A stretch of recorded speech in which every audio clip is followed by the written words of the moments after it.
That sound, the closing bell at the New York Stock Exchange. Not a strong day for the U.S. stock market. As you can see, the Dow Jones fell around 300 points. Yeah, a lot of red there. The S&P and NASDAQ also closed in negative territory, dropping about 1%. Let's get some insight on this. Joining us now is Tim Speiss. He's a tax partner for EisnerAmper. Hey there, Tim.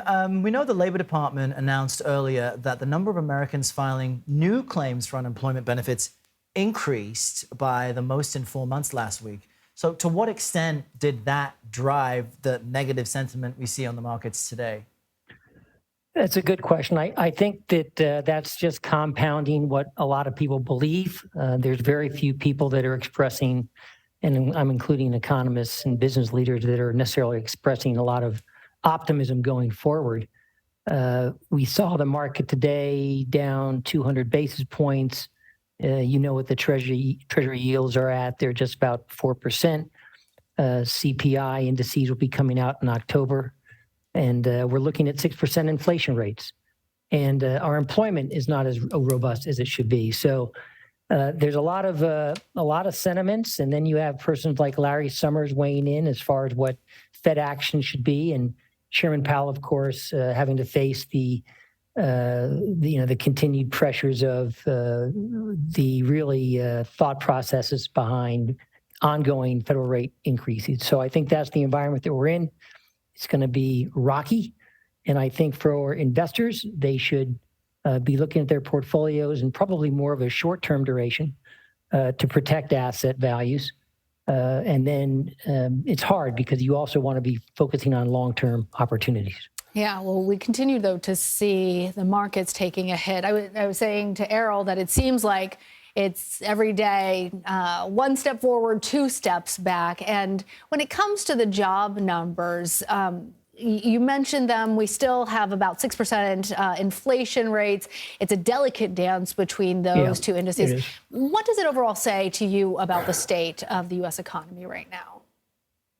Well, I think it tells all of us that we're in rough waters.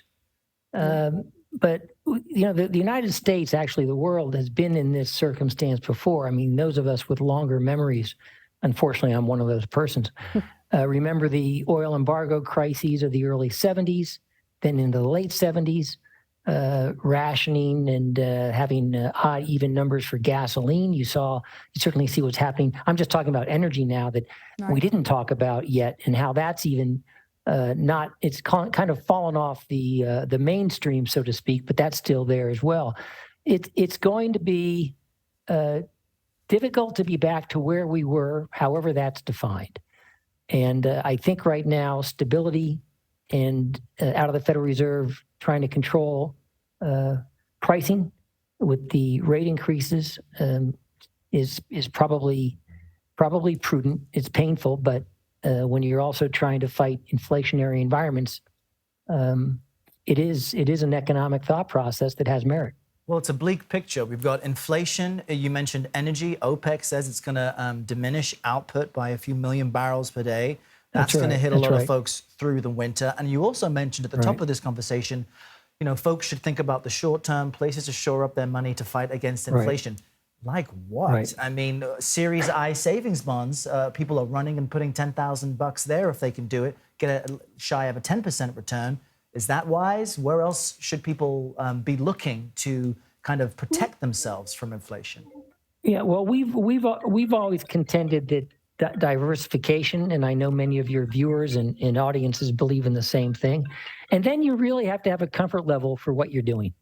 If you feel nervous about something or you feel unsteady, and you've spoken to advisors, you should really contemplate to try to make a good decision. And it's hard. It's very hard. And different people have different views, and different people are in different financial circumstances. There's no uniform response to this.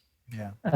Although I do think when you look at the commentaries and the impacts that have occurred, trying to keep pricing under control, which is, of course, what the rate hikes are doing, is a good thing, because that makes things more affordable, not only presently, but going forward.